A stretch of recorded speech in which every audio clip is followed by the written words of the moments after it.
Oh no.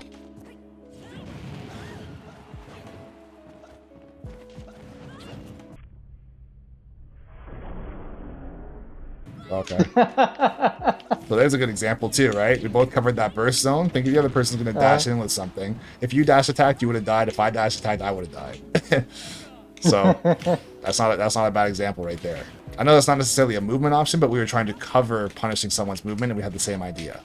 I think this is one of the things that's pretty difficult for players to understand, because it's like, this is where you'll see a lot of coaches or anybody will say, work on your movement. And they'll say, like, go to the training room and dash dance or whatever. Like, oh, they won't actually say that, but that's what the student will typically hear. They will hear something like, go to the training room and dash dance, or wave land on platforms, or walk in a circle, or do these things. It's like, this is working on movement. It's like, it's really not. Like, if there's some technical things, like if you're trying to do like Isaiah drops, or you're trying to wave land on a platform or do IDJs, then sure, you can do those things in the training room, and it is useful to do just as like a shadow boxing practice routine. But that being said, as far as practicing your genuine movement or your true movement against somebody else, this is where you have to look at that burst range and say, okay, if we get into that range, am I prepared on reaction or on a read to use movement to supplement or complement my punish, versus saying, now that I'm in this space, I have to swing. Because a lot of players do that. I dash up to the edge of the burst range and I'm forward tilting every single time, or I'm down tilting, or I'm dash attacking, or I'm grabbing every single time, versus going like this, right? Dashing up, jumping away, dashing up, standing, walking away, right? Dashing up, obviously dashing back, dashing up, jumping in place, jumping in, then dashing away. These are all, I guess, movement options, or there's the different ways to supplement or complement your punishes as well. This is what the top players do, right? If you just look at someone like MKLeo, what makes his Byleth better than anybody else's? He doesn't have better frame data, he doesn't have better kill power, he doesn't have better combos, he doesn't have more hit stun on his moves, obviously. The only thing he can really do, obviously besides like not dropping combos, is have better movement, especially as a character that's not that technical. If you look at even how he plays, it's like, doesn't matter what anybody does, he's always in the right spot to hit them with something. The amount of down airs he lands for basically, it feels like no reason. It's like, how did you just have time to throw out a move that's like frame 21? It's like, yeah, I just knew that you'd mess up right here and down air's already started, so you're dead now. Or he'll get like shield breaks, same thing. It's like, how do you just know that you have time to do this? It's like, I just know where you're gonna go, and my movement is gonna protect me so I can throw out an attack afterwards and then capitalize on that, versus having to like swing on you first and hope that you just run into it. He's different. There you go. Movement options. Here's the thing, bro. Even if that felt funny to do, if you did that in the tournament and there's commentators, they would have popped off for that. I'm not even kidding. That's actually, like, it feels funny, but it's like, when I say stuff like that, like, yo, this guy's actually kind of godlike, as much as it sounds funny because of the way I'm delivering it, it actually is a good thing to do. Because I completely missed. And you could have up smashed me, you could have gone for nair, up tilt, up air, all kinds of stuff. You could have got a decent punish off of it. Yeah, I was just like thinking, like whenever you were like spamming like the F tilt of Pyra, I was just like, I don't think she's reaching like the ground like that often with her falling fair or rising. Haven't paid too much attention to it. I just noticed it might have not hit the ground, so I wanted to try it out. That's one of the best things you can do too. And I don't mean even trying it out, that's great. But the fact that you were thinking about the situation, once again sounding hilarious, a lot of people don't do that. It's like, yeah, I'm just going to go in with what I always do and hope that it just works for no reason. So the next part of that combo, like I was saying with MKLeo, is he would have crouched, and then he would have gotten an up tilt into an up air, or he would have gotten a fair one, kind of like that, right? He might have got, I'm just dead. He would have gotten, I'm trying to think, if you're underneath like that, you could have waited for me to land, and then you could have got a grab, right? It's all kinds of stuff you could have got out of that situation. A higher percent, you could have up smashed and just killed me.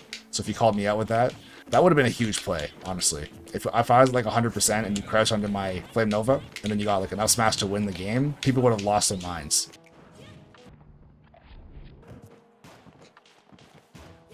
So I don't mind you playing safe with Iha, but you don't have to play so safe, especially with Iha. If you happen to miss one, I don't want to see you dash back and go for a second one.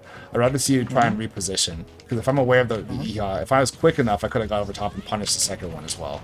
And you don't deserve to be punished for that.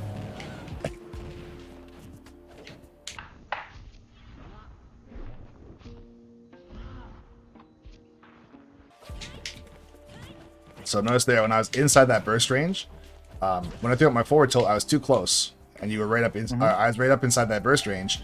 So as soon as I threw it out and I missed, I backed up. I didn't throw out another one. I could have maybe, depending on what you were going to do, but I'd rather not be wrong and get punished, sent off stage.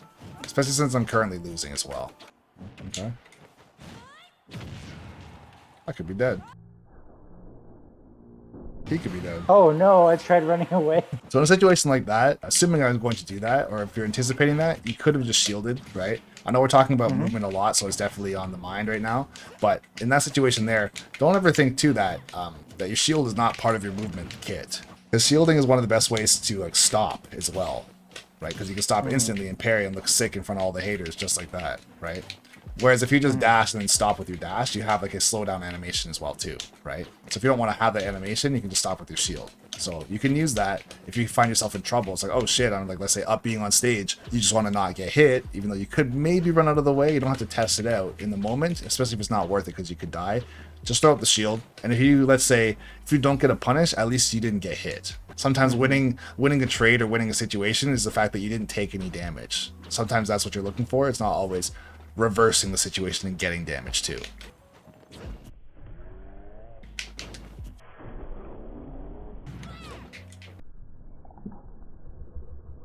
Not him, not sure. No, it's gonna be death. Yeah. Super death. So as I'm charging that, there's actually no hitbox. Like this whole charge up before they start spinning, there's no hitbox on that. So if you see that move and you, let's say, have a very low shield, you can just drop shield and run, right? I can't cancel this move, so I can't like cancel halfway then fall in up air or something insane, which would be crazy, but obviously not possible. So if you are underneath like that and I see that your shield is quite small, I probably am going to try and go for this because a lot of players, they'll panic. They'll panic and they'll stay in shield, but oh shit. And then they realize, oh, my shield's going to break, so I have to either let go of shield and hopefully not die, or get my shield broken. Both of those situations are obviously terrible. So Right. trying to avoid that, once again, using your movement, dash out of the way, or you can even jump as well. While I'm charging this, of course, like I said, you can just jump past it. And if I'm looking to get a shield break, if I'm above you like this, I'm probably going to come down all the way, so I have a fully charged attack.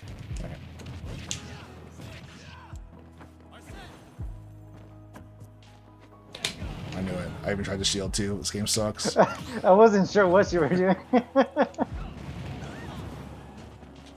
I'll tell you this much. If I ever just stand there and I don't say anything, don't ever assume that like my Discord disconnected or something. Or like Okay. I'm just like in the middle of something. I'd never troll you that hard. I'd be like, oh yeah, my internet like just like turned off. Because if it did, you'd know because the whole arena would close. Right. But if I'm just standing there, that's my movement option. I just chose to do this. See, look at this. Godlike spacing. You can't hit me. Yo, I'm nice. Oh, man. Yeah, I'm so fast, I don't have to even move. What does that even mean? Here you go. You can have that.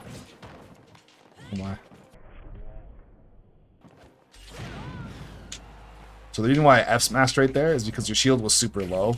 So if you shielded that, I might have broke your shield. Oh, okay. So that's why I did that. I might be wrong, but that was the thought process behind it. Not me not dashing. I'm bad. Okay. Okay. Could be dead. He could be dead right here. Oh, okay.